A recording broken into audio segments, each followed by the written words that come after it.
Good afternoon, everybody. Welcome to our another Friday Lunch and Learn, another exciting Friday afternoon. Good to see, as always, lots of friendly, familiar faces and a couple of new people here. So welcome to anybody who's new to the session. I'm Gray Cause. I'm an Oxygen Advantage coach. I teach running technique, teacher of Qigong as well. And the idea behind these Friday afternoon sessions is just to, within my job, I meet lots of really interesting people, work with lots of interesting coaches, and it's just to bring these coaches their ideas to my clients and to new people as well. And today I'm introducing you to Louise Herzog. Louise is just certified as an Oxygen Advantage coach, and we work together. So as part of my work as an Oxygen Advantage instructor, I work training the new instructors up. And as part of their training, we do case studies.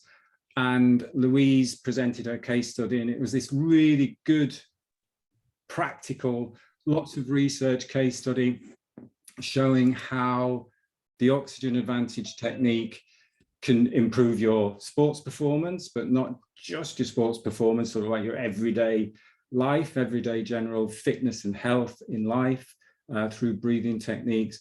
And what was great about the program or the plan or the case study that Louise put together is it was a very measurable thing that showed you how you could improve your performance and improve resilience.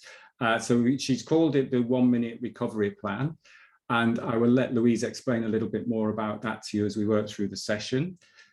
Today's session is going to be very much chat, questions and answers as we go through, rather than Louise doing a big presentation. So do feel free at any time to use the little reactions button at the bottom. And if you click on that, you can raise your hand. So raise a virtual hand, because what that does is it brings you to my attention, to our attention, so we can see. So just jump in, ask questions as we go through. You can ask questions by doing that, or if you prefer just to pop it in the chat, that's not a problem whatsoever. Pop the question in the chat and then I'll just read that out to Louise. So Louise, thanks for agreeing to join us and chat today. Welcome. And perhaps we could start off by just finding out a little bit about yourself, how you came to be teaching the Oxygen Advantage, and a little bit of your story so far. Louise, hi, welcome. Hi, thank you, Gray. So I came across the Oxygen Advantage probably a little while ago, and was curious about breathing. I am a performance coach. I do a lot of work in the sport that I love, which is CrossFit. Ironically, though, really, I started my training quite selfishly. Before COVID hit, I was in hospital with a lung problem, couldn't breathe, couldn't exercise. CrossFit was a nightmare. I couldn't train, I couldn't recover. The doctors, and this was December before we went into lockdown, the doctors put it down to something called costochondritis, which is an inflammation of your intercostal muscles. And I just thought, well, I love a doctor, thanks doctors, but I just felt that I was just given that label, and that's what it was. Something had happened to my lungs and I wasn't able to breathe and recover in the way that I normally do. So I started looking a bit more in depth into breathing. And I teach something called iRest for recovery as well. And I can chat a bit more about that in a moment. But in iRest, we do quite a bit of breathing. But it is primarily inhaling through your nose and out through your mouth. And then I came across some of Patrick's videos and I thought, right, I'm going to sign up and do this to see firstly if there is a way that I could fix myself, because as a particularly fit person, having something like that, as many of you might know, I can't rest. When the doctor said to me, you're going to have to rest for 3 months, it takes 3 months to heal, I was just like, okay, so I had to find a way. And I think we started training, didn't we, Gray, just as we'd gone into lockdown online in April. And then obviously went through lockdown and did my training with Gray. But I was really curious in the case study bit to actually look at the recovery in the 1 minute after exercise, because for me, what I couldn't do when I had costochondritis, I could not catch my breath. Any of you that's done CrossFit will know that you sometimes do exercises where you'll have like a minute rest or a minute break. And I wanted to take advantage of that to be able to improve my own ability and also improve my own performance and lung capacity, because effectively my lungs had been damaged through the intercostal muscles. I wasn't able to breathe like I normally do. I am very pleased to say that I had a chest infection about 4 weeks ago and recovered within a week. Normally it would have taken me months to recover if I wasn't using the specific techniques that I use the plan on myself. So if I wasn't doing that, there is no way I would be able to be weightlifting at 6 a.m. this morning, much to my family's disgust. And also, I'm getting older. I've gone past the 40 mark. I'm 42 now. And things seem to get a bit harder after that. So I wanted to find a way for myself and the people I coach as well, from a mindset perspective, is how can I help them recover? Because I think a lot of things focus on the performance in the sport and obviously the training getting up to it, but nothing about what you perhaps do after. And I wanted to give my clients a tool that would allow them to work on recovery, because recovery is really important for me.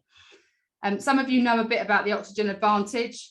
Breathing, Patrick's techniques is about breathing and to improve oxygen uptake. When I was obviously suffering with my costochondritis, there was not a lot of oxygen going in, and it was very hard to breathe, even doing things up, like walking up the stairs. Having a higher aerobic and anaerobic capacity will enable us to go harder and faster, and that's a CrossFit term, I guess, but using your breath. But I don't actually want people to go harder and faster. I want them to harness what they've got so that they can use the power of the breath to improve more. When I came to doing my case study, I always like to multitask, as Gray probably knows. So I thought, right, what can I do my case study on that I can also then help my clients with? The very first thing I wanted to do was to keep it simple. And when I learned nasal breathing, in all honesty, Gray, you could have just taught me nasal breathing and I would have been fine. I was so surprised at how much I breathe through my mouth. Even looking at my children, my boys today, I keep saying, close your mouth, close your mouth. But just curious that there was another way to breathe. I wanted to keep the plan simple, and a lot of people these days have watches, but they don't necessarily have the high-end watches which have things like heart rate variability and VO2 max on. And some of my clients, I didn't want to get too technical because they're not all competitive athletes. Some of them are people like me wanting to be an athlete, trying to be an athlete, and some of my clients just simply walk. So I wanted something that would cover the spectrum of what people do for exercise. And those people that had those watches that came to me and kindly volunteered to do my case study, when we talked about what they had access to, the big thing that they were saying that they had was being able to monitor their heart rate. Because most of the watches they had, they were able to look at their heart rate and look at their sleep. Now, interestingly, the work I do with iRest, I do a lot of sleep coaching using it. So it was really nice that there was this great crossover. So I designed the program to look at heart rate recovery time. And heart rate recovery time is commonly defined as the decrease of your heart rate in the 1 minute after you stop exercise, or in CrossFit, in the 1 minute break you've got before you've got to go again. In medicine, it's a really important predicate of looking at things like coronary and artery disease. It's a very quick and easy measure of health and fitness. And I wanted to bring this to people that were walking. Maybe they're just walking the dog. Maybe they're not doing, intense exercise. Maybe they're runners, maybe they're weightlifters. I've worked with a variety of people, but I wanted to make it simple. So the plan focuses on utilising the oxygen advantage techniques in the 1 minute after you exercise. And it's looking at bringing the number, or making that number greater. So what's a good 1 minute heart rate recovery? Some people might be curious to know. 25 to 30 beats down in 1 minute is good. So if you can reduce your heart rate by 25 to 30 beats in 1 minute, that's brilliant. 50 to 60 beats in 1 minute is excellent. What I do talk about with my clients to simplify it is actually just looking at the heart rate and getting it from the red zone effectively down to that nice calm pre-zone. And it worked really well. The results, I think, really spoke for themselves when I did it. I was quite surprised at how effective it was. I think for most, so on average over the participants, including athletes, CrossFit athletes, and including walkers, the average, because obviously you got some high and some low, the average change in their heart rate recovery was 35%, just utilizing the techniques. Most of the walkers, curiously, had a better improvement than the high level athletes. The high level athletes are still getting the gains. The high level athletes had the greatest advantage by improving their BOLT score, which, if some of you know what the oxygen advantage, that's one of the measures for success.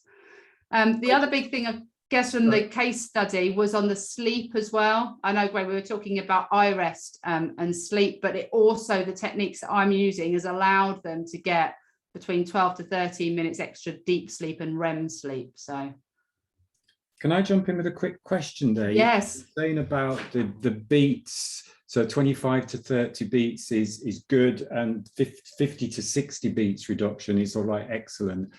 Is that dependent on, so say for a walker, maybe you're not going to raise your heart rate as much? Exactly. So I give them the formula at the start of the plan based on their age and activity, right. And you can calculate it. You can Google, if you really want to, heart rate recovery. There is a formula online for working out your own as well. So is that percentage or beats? I know you mentioned 35% there, which was sort of like the overall general reduction. But when you're looking at 20 to 30 beats, does that depend? That's different, yeah. So the 20 to 30 beats is what. So for most people, what they're doing, you might notice this, Gray. I know you do a lot of running, but what I noticed a lot in the gym is after people stop that exercise for that 1 minute, they're generally bent over, hanging around, huffing and puffing. And I look at them and I'm like, you're not recovering. You actually look like you're making it worse. So for some of them, they were only reducing it down by about 10 beats per minute.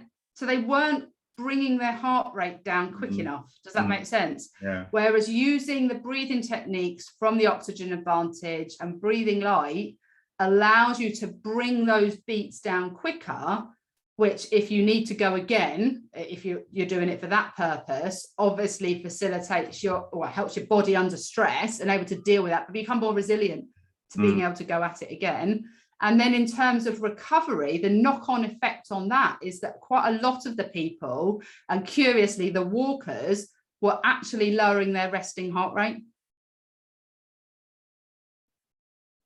So how do you think that was working? Do you think that was generally because they'd been doing all of the other exercises with that, or was it literally just the recovery plan, the breathing techniques for the recovery plan? I think it was I believe it's the way that you utilize the breathe light in that 1 minute, because it's almost like heart exercise training. Yeah. Yeah. It's giving your heart the capacity to go very high and to come very low, but allowing it to know that isn't a problem. Traditionally, and people that I work with as well, people that suffer from things like anxiety, like I used to, your heart rate will go up very, very quickly, but not for a good reason. So your heart muscle effectively is doing it under stress and duress, which is obviously being caused by the amygdala and your fight or flight response. I think in that 1 minute, what happens if you're not utilizing a good breathing technique, you're effectively triggering that fight or flight response because your heart's not very happy about how high it is. Yeah. Utilizing the breathing techniques, and I actually use it in moments of stress and anxiety as well, because I know Patrick says that you can do that as well, but I also notice that during the day when I use it, it brings my level of stress down. So it's actually calming your parasympathetic nervous system at the same time. Yeah, that's brilliant. And what I love about this as well is the fact that again, from an exercise point of view, and even to a certain extent with the oxygen advantage, we're focusing on breathing in exercise. But what I love what you've done is you're focused particularly on breathing in recovery. And it's that focus on that that has made the difference in general, as you say, in lowering the resting heart rate and everything. So no, that's why I thought it was so fascinating. For me, what was so fascinating was the dog walkers. Like I had professional CrossFit athletes that I thought were they're going to really nail it, but they're used to training their heart, right? They're used to that. And yes, they did see good increases, particularly within the recovery and being able to go again. But the dog walkers, I mean, I had some people that's resting heart rate was at 60, 65. And we brought that down to 50, 52 for some of them. So what did you use with the dog walkers? What was sort of like the guidance you gave them or the protocol? So when they're walking, they're doing calm nasal breathing, but I'm also encouraging them when they come back in that 1 minute after they finished to do the same. The dog walkers primarily adopted doing breathe light before bed as well to have an impact on their sleep, to calm them down, to be able to get into better sleep as well. So quite a lot of the dog walkers, because with the plan I have, you can either purely do it for recovery and exercise or do it for sleep, because for me, the effects are good for both, or do it for both, basically. But again, what is fascinating is we're talking about recovery there during exercise, but sleep is recovery. So it shows how it's playing into both elements there. It's actually helping sleep as well, which is really interesting. And that's what I love about it. I mean, I do something called iRest. I don't know if anybody's heard of it, but iRest is a form of yoga nidra created by a gentleman called Richard Miller. A lot of research into using it for sleep, insomnia, anxiety. It's actually used for the US Army for discharged people on PTSD to help for recovery and resilience, improving sleep and enhancing performance, which is exactly the same as what breathing light and the oxygen advantage does. Yeah. So mixing the two is just going to really help people, I think, to improve their overall health and well-being, whether that is for sport or just in life. Definitely. There's a question or a comment here, actually. I hope I'm reading that, I'm pronouncing your name right. Is it Eon? Boxers tried to drop to 120 from 180 in that 1 minute between rounds. Down to 110 is serious international standout performer. From an Irish 120 to 80, did they say? So from 180 to 120, so they're dropping whatever percentage. 60, 60 beats in 1 minute is excellent. So if you can get it beyond that, you've trained well. So that's what they're saying. Again, if you drop down to 110, that's sort of like international standout performer. Irish Olympian boxing coach Zara, and I'm terrible at pronouncing names and reading names. Zara Antia. Hopefully I've got that completely wrong. And I'm curious as how she trains that without the breathing. How does she get people to do that? Is that just Owen? Sorry, it's Owen. Like the Irish spelling, so it's Owen. Thank you for that. Sorry. So yes. So what was the question, Louise? My question's back was I'm really curious how she can get it at 70 beats effectively in 1 minute. How they train that. So I don't know Owen, whether you want to jump. Oh yes. Yeah, I unmuted myself there. They're just exceptionally fit people, you know, like so. Like what they actually do for that minute, I haven't got up close to observe it, you know. But like he's Georgian Zauer, and he's one of the top coaches in the world. But they're probably not as breath aware as they would like to think that they are, you know. And wouldn't that be great, Owen, if they could be? Because it might save them a little bit of training, physical training, by just doing some oxygen advantage breathing techniques. Absolutely. So they've noted themselves, so independent of breath work. So like there are definitely boxers there that when in that minute they drop their hand, probably the target is 120. When they only get 130 in the fight in amateur boxing now, you know, but there's a big lead up from between amateur and there's a big interaction between amateur and professional. But in the last round, they won't be able to lift their hands. Yeah. So you can't box, isn't it? I'm curious to maybe experiment with someone like that, Owen, because I'd like to see how much they'd improve that by utilising it. So the guys who drop it to 130, they're these guys who flatter to deceive. Everybody says, oh, there's this great boxer, you know, but they can't actually recover enough to hold their hands up in the final round. Yeah. And the guys who get it down to, guys or women, they get it down to 110. They're you know, well, in Ireland anyway, they'd be household names. You know, they're the standout. Just the recovery is so important, you know, and particularly in that minute, because that's a crystallized minute. You have 1 minute. Yeah. You know? And it's the same for CrossFit, which is what I do. You know, you'll have like 5 minutes and you'll have 1 minute rest, and you've got to recover quick because it's coming back. Yeah. But yeah. Well, thanks for that. That's really interesting. Thank you. You're welcome. The point you make there, Louise, about actually how then, if they were training their breath, what I know, right? I'm excited. I'm like, I need to find these people.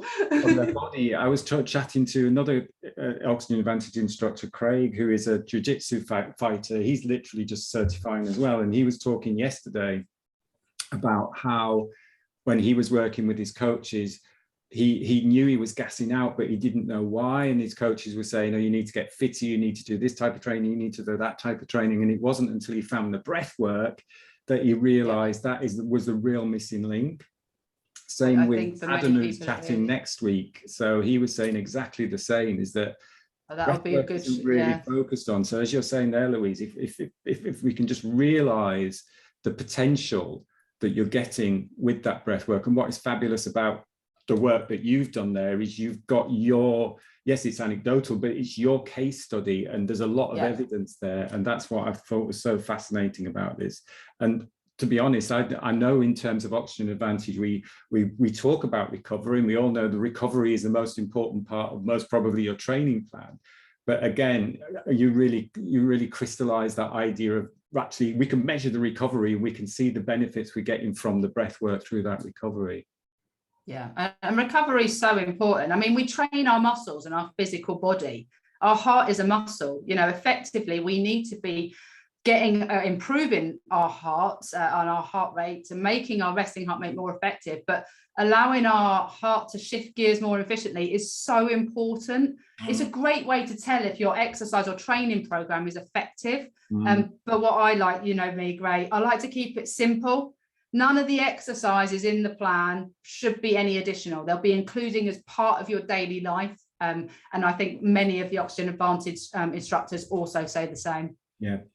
Have you got an example of, like you mentioned, say, so there for the dog walkers, have you got an example of like what you gave them, the instructions or the structure you gave them to do? Did you ask them to get their heart rate to a certain level before they did recovery? Or? So I asked them to measure, so I do a heart rate test, a specific test that I use in my personal training, curiously, and I get them to measure out their heart rate under exercise and work out what their zones are. And then I ask them to get their heart rate to at least above 65%. So you work out their zones for them, or you get them to work out the zones? I have a calculator for them. It's all done for you, so you don't even need to do it. Put it into the calculator, and then you will get your heart rate recovery formula. So I get them to do a max HR test, really, because I'm curious to know is how high they can push their heart rate in the first place. So we get them to do that, and they can do it walking, running, on a rowing machine, anything, but they need to be able to push their heart rate to at least 85%. Sorry, when are they pushing the heart rate to 85? In the test at the start. Right. So we have starting numbers, basically. Yeah. And then what I then do them, so on that test, that's their first bit of exercise, effectively. Even for the walkers, I get them to do it, and pushing it up as high as they can get that, and then measure the 1 minute recovery, and that is my starting point, basically. And in that first test, when you're getting their heart rate up, do you give them guidance on breath work? So will you say to them, breathe through the nose? Or no, I don't want them doing anything, in all honesty. I just want them doing what they do. Do what you're doing normal. Yeah, do what you're not supposed to be doing. Yeah, you can huff and puff all you like. Because then you can see the benefit. It's quite curious when they do it afterwards, how much more harder it is. I notice, especially in the athletes, to get to 85%. Because their hearts are much more resilient. They're used to being pushed up. They're used to being able to calm and control. And I find a lot of them are naturally nasal breathing when they're exercising anyway. what athletes did you say there tend to be? Yeah. That's yeah, the athletes, because with a lot of the CrossFit athletes, some of them have already tried the breathwork thing anyway, so they are learning that breathwork is very important. Just sort of like slightly off topic, but not really in a way here. I always find it fascinating when we refer to athletes. So just from your point of view, what's the difference between a dog walker and an athlete? I know some coaches will call everybody athletes, but do you have a where you say, right, my definition is doing training with purpose. I would classify myself as an athlete. I'm not a professional athlete or a competitive athlete. I always put a word on front, I think, Gray. That's good. Yeah, but I define it as doing something with purpose, an end goal in mind, as opposed to just going to the gym. But you could have a purpose as a dog walker to have an end goal. Yeah. Increasing. So you could be a dog walking athlete. So we put a word on the front. Because again, I think it's one of those things when we look at training, it's like you can almost like, oh, I'm not an athlete, so you feel as if you're in a lower group than someone who. But you don't need to be, and that's my point. Athlete. I would rather I had all the dog walkers and I got their resting heart rates down, you know. But for athletes, as we were just talking about the boxing there, you know, the importance of breath work for recovery and improving your performance is huge. Could you give us sort of like an example? So you talk there about the dog walker then, or walking in general. So you've done the test you've got all the numbers and everything. So you've given them their heart rate training zones and their max heart rate, 85%. What then would you give them to do in terms? Would you say to them, right, you're walking for 4 minutes and you want to get your heart rate to this level, and then you're measuring that 1 minute recovery? What's the sort of like protocol of their where they get up to testing that recovery? So I'm asking them to get to above 65% for the dog walkers. So it's a fast-paced walk. They're not going to get to 85% walking a dog. If they are, they're probably running. The dog's dragging them along. Yeah, exactly. But I'm not asking them to have a mooch around the park, for example. I'm asking them to do a fairly brisk dog walk, you know, be dragged by the dog, as opposed to let's go on a little amble or a bimble type thing. Yeah. And do they have a certain amount of time? Do you say, right, this is for 5 minutes or 10 minutes? No, so this was the curious thing that we were experimenting with during the case study. Dog walkers tend to go out walking for 40 minutes or so. They tend to go up and down hills. It tends to vary a lot. So with the dog walkers, they tended to be doing LSD, the long, slow distance training effectively. Whereas you look at somebody like the CrossFitters and the weightlifters, there was much more intense, but they were still both having the same results. Fascinating. That's interesting. Yeah. And I was when I did the case study, I was curious about that, Gray, as well, as, you know, especially for the dog walkers, what is the amount that they need to do? But with my program, the plan is about doing it as part of daily life. So I didn't want to prescribe, you must do 40 minutes, you must do this. All of the plan, I mean, it's a real simplistic plan as well, but plan for week 1 to week 4 is just incorporating what you do into the activity you already have planned. I wonder if it's just because having that stress on the body, no matter how long it is always going to have that benefit. I know it's completely different, but I was just looking at some studies on cold water, like cold showers, and because you're actually creating stress on the body, hormetic stress.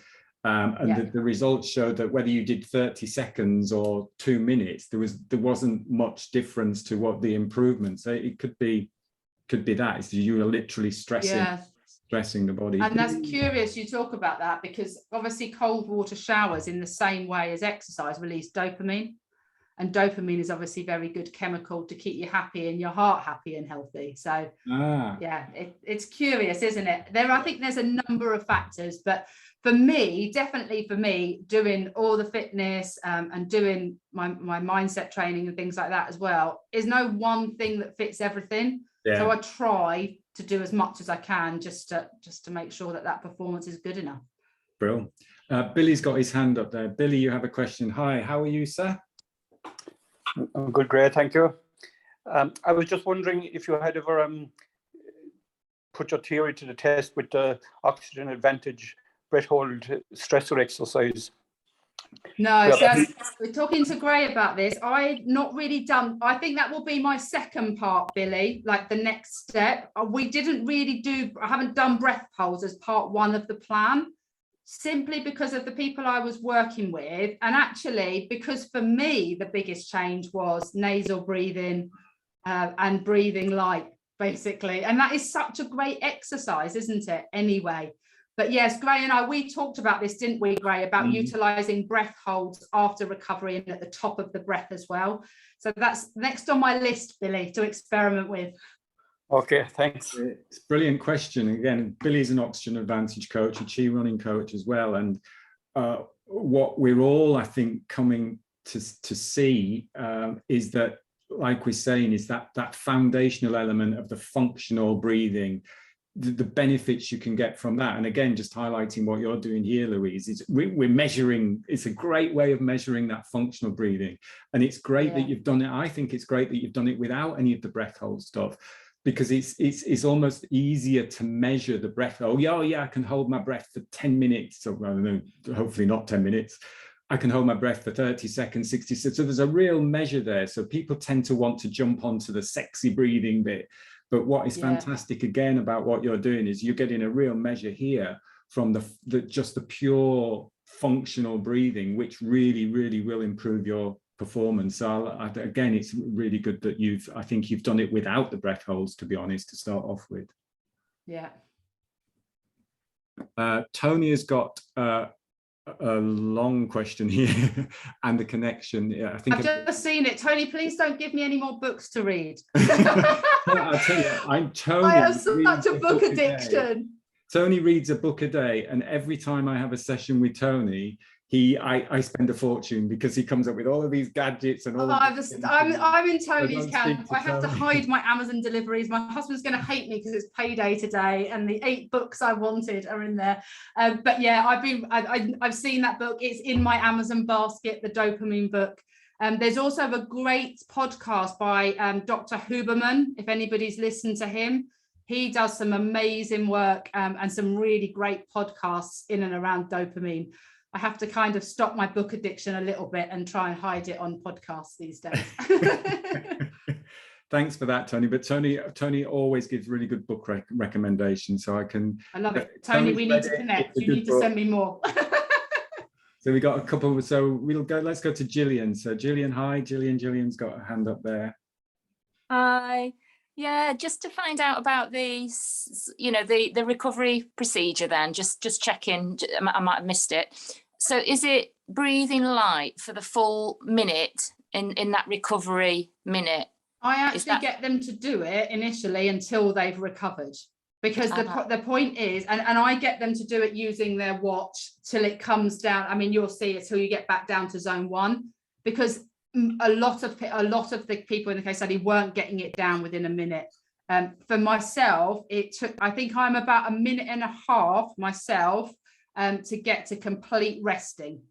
But I can still effectively bring my heart rate down. I think it's by 60 now, which is great for recovery. Mm-hmm. So yeah, it's just making sure, depending on who you're working with.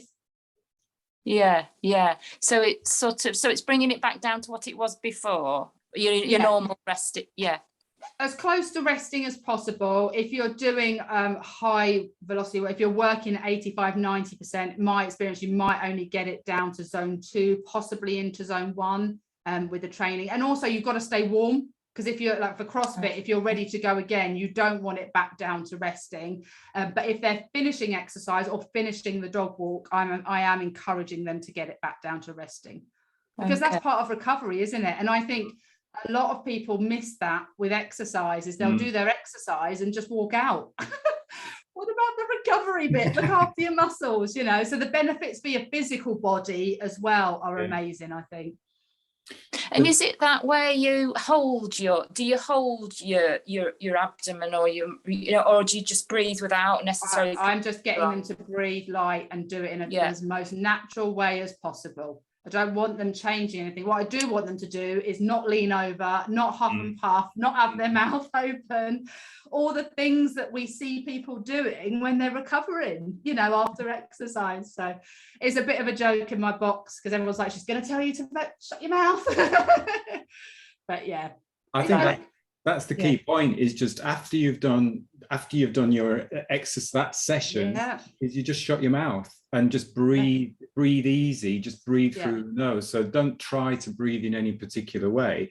And if you've gone to sort of slightly more intense, it will be more challenging to breathe through the nose. So it's not about really restricting, because I'm presuming, tell me if I'm wrong here, Louise, is you don't want to actually really create any extra stress on that, but you no, it is the calming activity. You're trying to calm the parasympathetic nervous system and your brain as well, because you could effectively trigger fight or flight if you're exercising too hard. You know, curiously, I've experimented with eye rest in the same way. So once I finish my exercise, I will do like a 10-minute eye rest or meditation, which is so low, because it's about training your whole system, I think, mind and body, isn't it, when you're doing these things? So that's a really good point, because actually if you think, oh, this is going to be really stressful and really hard work, when you're recovering, your breath will go with that. Whereas if you just calm the mind, go, I'm relaxed, I'm calm, I'm in control, the breath will respond to that as well. So Gillian, I know Gillian comes to the Breathe, Balance, Move classes. Think of Bamboo in the Wind. Bamboo in the Wind at the end of the session is balancing, bringing the breath down, bringing the heart rate down. So it's that type of thing. Obviously, if you've done a little bit more of an intensive exercise, it's going to feel a little bit more challenging. Just going back, I know Robert's got a question in 1 second, but just very quickly, Louise, just going back to what you mentioned there about in between the session or the end of the session. So would you be measuring a minute if they were doing like an interval training, see where they got to in that minute and then go again with the exercise? Or would you be that's the aim for those people that are using that type of training, right? Eventually, but I start them off teaching it at the end, because it's the easiest way to do it. But I think as well, I was just thinking then as well, you're teaching them that in exercise, but I know I had quite a highly stressful situation the other day and I just did that, and funnily enough, the situation wasn't that stressful. So all the stuff that they're doing there transcribes into life as well, which is what I love. It's just amazing. That's an excellent point. Robert, sir, fresh from the Costa Brava. Hey. Hi, sorry. To say, actually, I had this question a while ago, but I stuck the clap thing up instead of the hand up. So sorry. If you saw me applauding you, it was my mistake. Anyway, it was just I thought I'd missed something. I think Gillian, and you've kind of answered it now, but I was a bit confused for the first 10-15 minutes or so, because you're talking about the study, and I was trying to think, what do you actually do in this minute? You know, and I was thinking that there was some sort of technique that was more, you know, just breathing light, Robert. Exactly. Well, thank you. That's all. Because I was waiting for this sort of magic thing that I've kind of missed somewhere along the line, and I think, well, no, should, because obviously when you're stressed, you do things and you think, and when I'm recovering from, or you know, in between sort of, which I do often, stop for recovery quite a bit. And that's basically what I do, breathe through the nose. And I mean, I try a few sort of big deep breaths just to sort of, you know, try and get rid of the stress and keep moving and all that kind of stuff. But I just wondered if you had some sort of more of a set program to do that, but no, I think you've answered it. That's the basis of what I'm doing, Robert. Over the 4 weeks, obviously there's a program to the plan with more exercises, but in essence, that's what you do in the 1 minute. So are there other breathing exercises then in that 4-week program? All around breathing light. It's just about when they're doing it, what they're for. So some might be using it for sleeping. Some people were taping at night, mouth taping as well, because that's what they were curious to do. So I was curious to experiment a few different people that wanted to do things differently. Some people had sleep problems, so we're using Breathe Light prior to going to bed as well. Billy's had to go, but says thank you, really enjoyed that. Tony says that the the author of the book works at the same university at Stanford, I think it is, as Huberman. So they obviously know each other. Well, what I think would be quite nice, actually, Louise, is we've all sat and chatted for quite a while. Do you want to guide us through a little simple breathing practice, or maybe something like you give some of the cues and the guidance that you give them for that 1 minute breath recovery? Would you be happy to do something like that? Yeah, no problem at all. It will leave us all feeling calm for the rest of Friday, I hope. That's what we want. Yeah. I'm a great believer in keeping things simple. As you said there, Gray, you know, it's about just relaxing. So everyone find a position in your chair that's quite comfortable. Encouraging you to sit up and open your chest so that you can find that relaxed position without holding your shoulders too tight. If you want to rest your hands in your lap, I find it quite comfortable placing one hand on top of each other. And then I just gently imagine straightening my spine. And this is what I'm encouraging people to do, the position that they should be in when they start to do the breathing. And it's just simply for now is about shutting your mouth or closing your mouth. And just following the breath gently through the nose, in through the nose, and out through the nose. And if you're finding that a little bit challenging or just want to feel what that's like, you can take your finger and put it just underneath your nose. And I want that breath to be so light and so gentle as it's coming out of the nose. The air should just tickle your finger effectively.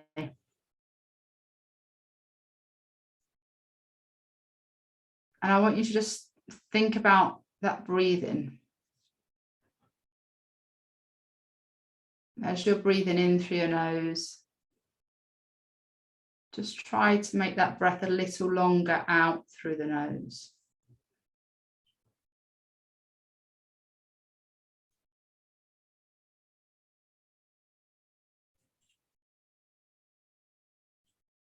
And if helpful, if you want to notice where you're breathing from, you can place your hands on your ribs and just feel that gentle breath.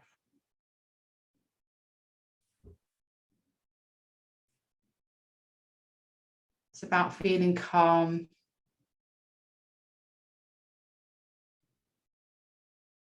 It's about watching your body slow down.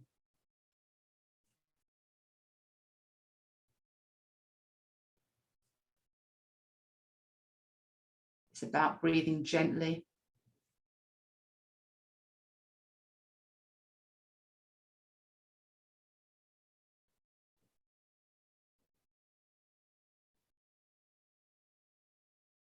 Now you might notice your heart rate if you're wearing a watch. Perhaps even sitting down, it might have lowered a little. And looking at mine, it's gone down quite a bit. And I find even that simple 1 minute 1 minute exercise that I'm teaching people, it's just encouraging them to just breathe naturally. There's no, as you say, there's no forcing the breath. I found when I first started, I was gulping. So it's one of the things I say to them, if you're finding yourself gulping, you're not slowing yourself down enough. You're forcing something out of your body. You don't need to. But I love just doing that anyway. It just makes me feel really calm. I don't know how everybody else feels now. Do you all feel calm and ready for the rest of Friday? Fall asleep. Yes. And it's curious, isn't it, Gray? Because I think language is so important. We talk a lot about that because of the coaching I do. But yeah, I think quite a lot of the Oxygen Advantage instructors already have that language down because it's very important. Yeah, the whole idea of breath work, we tend to think, well, I need to be breathing in a particular way, but actually... Or I need to be doing something. Whereas that is not do anything. Oh, no, just breathe. Breathe. So you're going to teach me how to just breathe? Yes, I am. I'm going to charge you for it. Yeah. Tony's got a question. Tony's got his hand up. Hi, Tony. Welcome. Hello, Graham. Hello, there is. Hi, Tony. Thanks for the recommendation. That's okay. Just a quick, well, I'm not sure if it's an observation, but something that I've started doing recently. I realized that I've been trying to get myself to do deep squats and with my heel touching the ground. Yeah. And what I've been trying to do this a few times throughout the day. And then I realized, well, why don't I do a 2-for-1? So as I'm doing that deep squat, I do the LSD or breathe light to breathe light at the same time as I do it. And I try and make myself do that about 5 or 6 times during the day. Are you going into a deep squat, staying there and coming back up? No, as I'm in the squat, I'm just sat there. Sometimes I'll have like a thin yoga thing underneath my heels because I can't quite get my heels down to the ground. Yeah. So what I do, interesting you say that, we have something called wall balls in CrossFit. I've been experimenting with the inhalation and exhalation during movement, squat particularly, because I do weightlifting. Obviously, we do a lot of holds or bracing as we go into it. But wall balls are effectively throwing a ball up, but going into a deep squat and back again. And what I've actually been doing, Tony, which you might find useful, I'm just slowly breathing in through my nose, going down and out, coming up. So I'm using that to lengthen my breath as well. And that keeps me so calm. I was terrible at wall balls for quite a while because I can't think of anything worse than volume squats and throwing a ball, but it really helped me. So maybe as well, Tony, it helped me get in deeper into a squat. I'm 6 foot, so imagine me trying to get into a deep squat takes way too long. But that does really help, I think, because it helps you to bring your body upright. And if your chest is upright, then your feet, your heels are more likely to be implanted on the floor. But good for you, Tony. Try it, see if it works. Brilliant.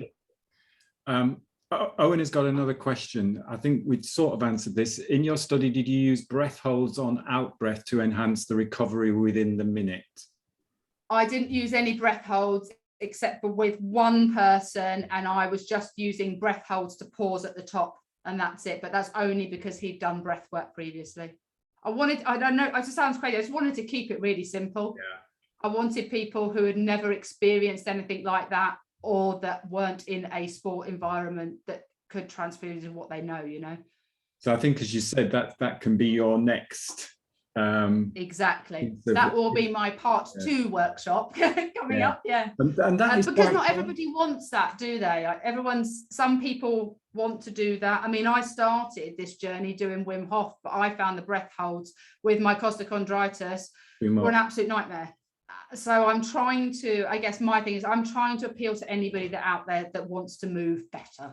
And that's so important, not to, like, as we say all the time, keep it simple. It would be really interesting to see whether adding a breath hold, depending on what intensity you get to, is very, very challenging. Is that going to make a difference to the recovery in that 1 minute recovery point? It may bring the heart rate down, because when you hold the breath at the top of the breath, the heart rate will come down. It would be interesting to see whether it goes back up. So I like going to explore that a little bit as well with myself personally, and it'd be a good test for everyone to play around with. Yeah, and I have tried myself. I've found that because I'm exercising at quite high intensity, I'm doing that gulp thing, you know, where it's coming down for a bit, but then going back up again. Yeah. So I'm curious to see that over a number of people as to how that would work as well. Yeah, because the breath hold, whilst it brings the heart rate down, is going to add to the stress on the body.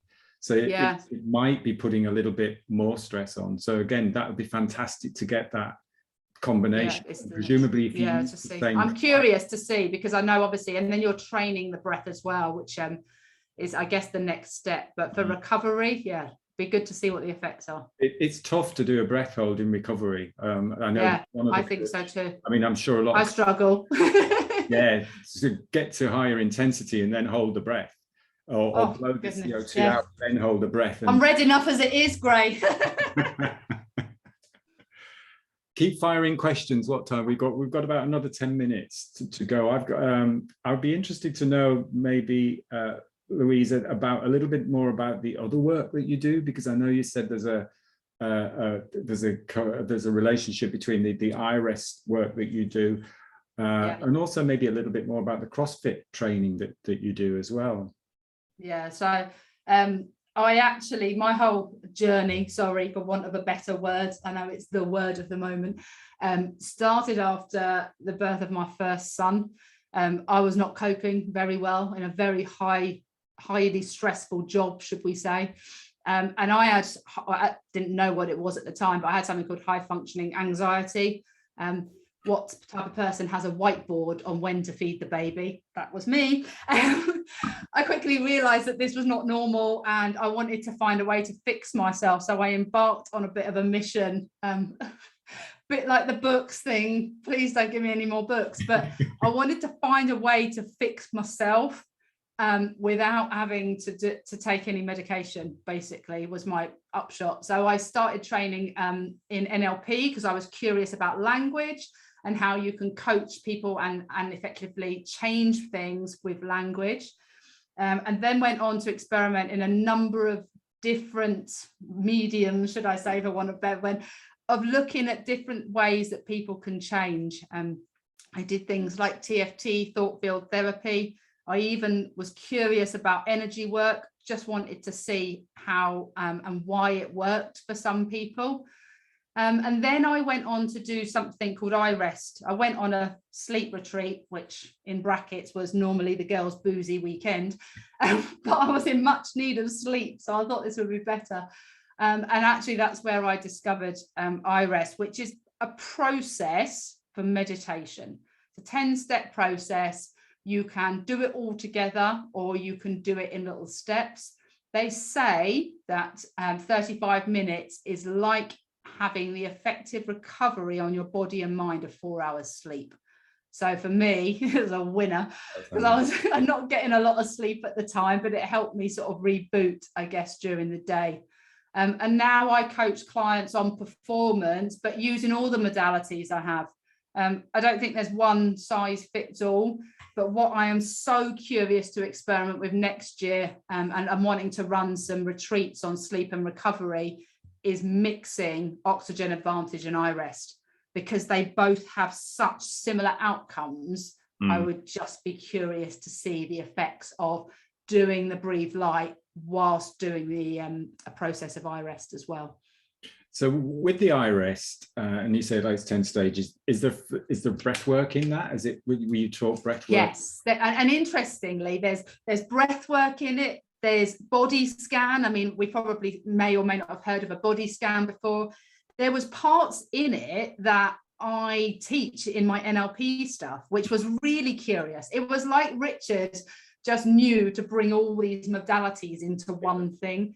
But there is breath work in there where you're focusing on the breath. But I would say there's not much guidance on how you should be breathing.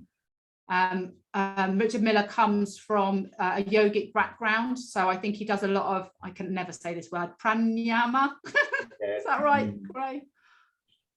Is that right, Gray? Yeah, that's about it. Okay, wow, we're winning on a Friday. Yoga specialist who can pronounce it better than we can. Yeah, okay, great. So he encourages that type of breathing. I just noticed with the clients that I'm using and the work that I've been doing with nasal breathing is just far more effective. And easier. Yeah. I mean, the one that they teach, I don't know if you've ever done it, you know, when you breathe up through one nostril. I mean, look, I'm struggling to do it now. Up through nostril, down through that one. It's just complex for me. I like simple and easy. Breathe through your nose. I think the thing is, like we said, is breath work is great. And we obviously in the Oxygen Advantage, we teach various different breathing exercises. But like you say, the easy bit is the bit that we all miss. And if we can make it as easy as possible, then the pranayama, the other breathing exercises, the breath holds, those are the bits that add to it. Exactly. And I think it's a good introduction into that. Yeah. And people tend to think that breath, as we said before, you have to be doing something all of the time. Notice the breath, do the Breathe Light stuff, and then you can add those exercises that actually are doing some different, having control or taking control of the breath. How about CrossFit? And you have to start simple. Some people, you know, it's just incorporating into their daily life. I mean, for some people, its effect on their stress levels is amazing. you know, and it could be that simple, just nasal breathing. Yes.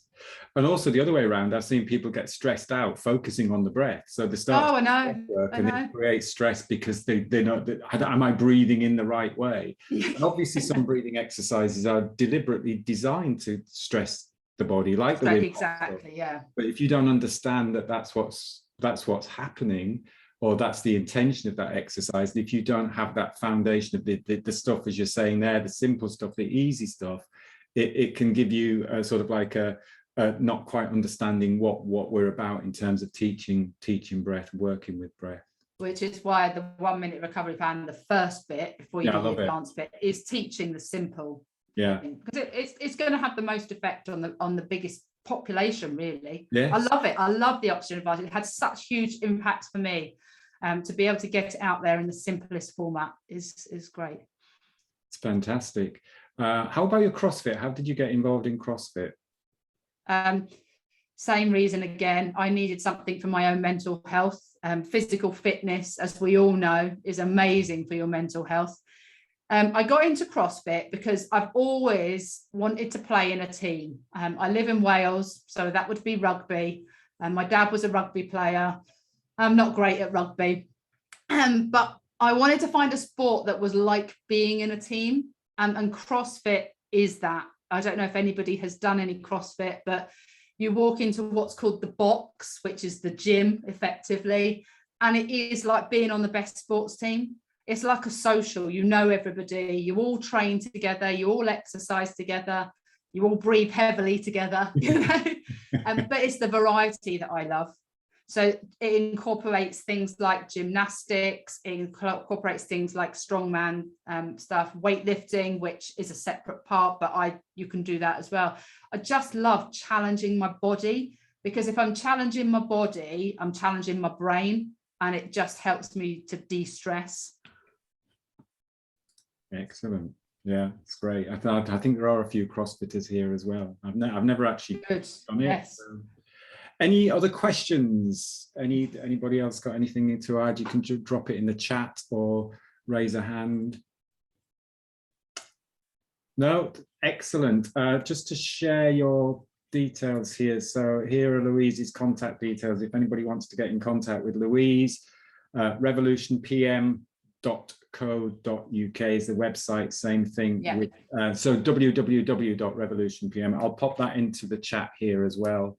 If I just paste that into the chat, you can you can see the links there to the website and to I'll also just pop in the chat as well. The next workshop I've got the next 4-week round starts on the 7th of November, and you can find details of that on my Facebook page if you want those as well. Brilliant. That's great. Thank you ever so much, Louise. I really enjoyed that. As I say, it's fantastic. A really simple Thanks, Gray, for hosting. Yeah. Any final points? Any final pieces of wisdom you want to give the group? Just focus on recovery. I think what I learned from my own mental health and physical health is sleeping should be your priority, number one. Recovery should be way at the top of your list before you decide to do anything else. You've got to learn to look after yourself. Brilliant. That's excellent. Thank you ever so much. Thank you all for joining the session as well, everyone. Next week, we've got Adam Burgess, same time next week. He was at the Tokyo Olympics. Again, he's same position as Louise. He's just coming off his Oxygen Advantage instructor training with me, and he's going to share what he used in his training program for the 2020 Olympics. So that will be a fascinating conversation as well. So get your questions ready for Adam, and I'll hopefully see you all next week, if not before. Have a brilliant weekend and take care. Thanks for joining. And Thanks, thank you again. bye. Thank you. Bye. Thank you.